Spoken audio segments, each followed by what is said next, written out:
तो चलिए आज बात करते हैं भारत की सबसे पुरानी पर्वत श्रृंखला अरावली की, जो हाल ही में एक बहुत बड़े विवाद के सेंटर में थी। और ये कोई छोटा मोटा मुद्दा नहीं था, बल्कि गुजरात से लेकर राजस्थान, हरियाणा और दिल्ली तक फैला हुआ था। तो आइए समझते हैं कि आखिर हुआ क्या था और कैसे सुप्रीम कोर्ट के एक फैसले ने इस पूरी कहानी में एक बिल्कुल नया मोड़ ला दिया है। स्क्रीन पर ये जो नंबर दिख रहा है ना, 90%, बस यही वो एक आंकड़ा है जिसने अरावली को एक बहुत बड़े खतरे में डाल दिया था। लेकिन ये 90% आखिर है क्या और इसका मतलब क्या है? असल में यही इस पूरे विवाद की जड़ है।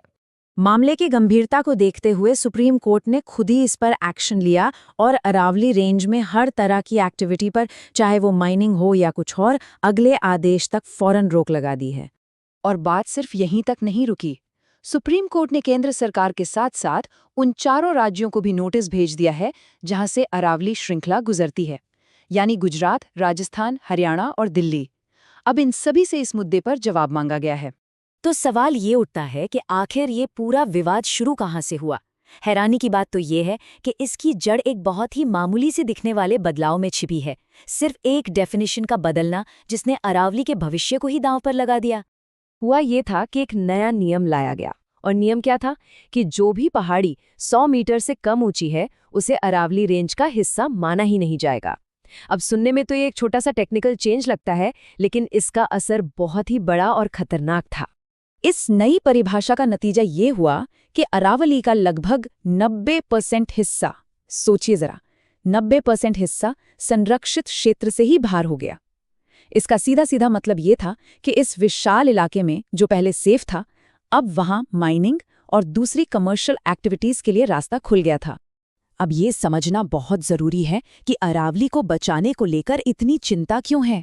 आखिर ये सिर्फ पहाड़ों की एक लाइन तो है नहीं, ये तो हमारे पर्यावरण और हमारी जिंदगी के लिए एक तरह का सुरक्षा कवच है। ये बात जानकर शायद हैरानी हो कि अरावली तो हिमालय से भी पुरानी है। और इसका सबसे बड़ा काम क्या है? थार के रेगिस्तान को दिल्ली और हरियाणा की तरफ बढ़ने से रोकना। मतलब एक नेचुरल दीवार की तरह ये काम करती है। और फायदे यहीं खत्म नहीं होते। ये 200 से ज्यादा प्रजातियों का घर है। ये हमारे मॉनसून को रास्ता दिखाती है और दिल्ली एनसीआर के लिए तो ये ग्रीन लंग्स हैं जो सारे प्रदूषण को सोख लेते हैं। तो एक पल के लिए सोचिए, अगर अरावली न हो तो क्या होगा? एक तरफ रेगिस्तान बढ़ता जाएगा, दूसरी तरफ जंगली जानवर बेघर हो जाएंगे, मॉनसून का तो पूरा सिस्टम ही बिगड़ जाएगा। और दिल्ली एनसीआर में प्रदूषण और गर्मी का जो हाल होगा, वो तो हम सोच भी नहीं सकते। मतलब दांव पर सिर्फ पर्यावरण नहीं, बल्कि लाखों लोगों का पानी और उनकी रोजी रोटी भी लगी है। तो अब जब सुप्रीम कोर्ट बीच में आ गया है, तो आगे का रास्ता क्या है? अच्छी खबर यह है कि कोर्ट ने एक बिल्कुल क्लियर एक्शन प्लान तैयार किया है। तो क्या है ये एक्शन प्लान? सबसे पहले फौरन हर तरह की एक्टिविटी पर रोक। दूसरा, केंद्र और चारों राज्यों को जवाब देना होगा।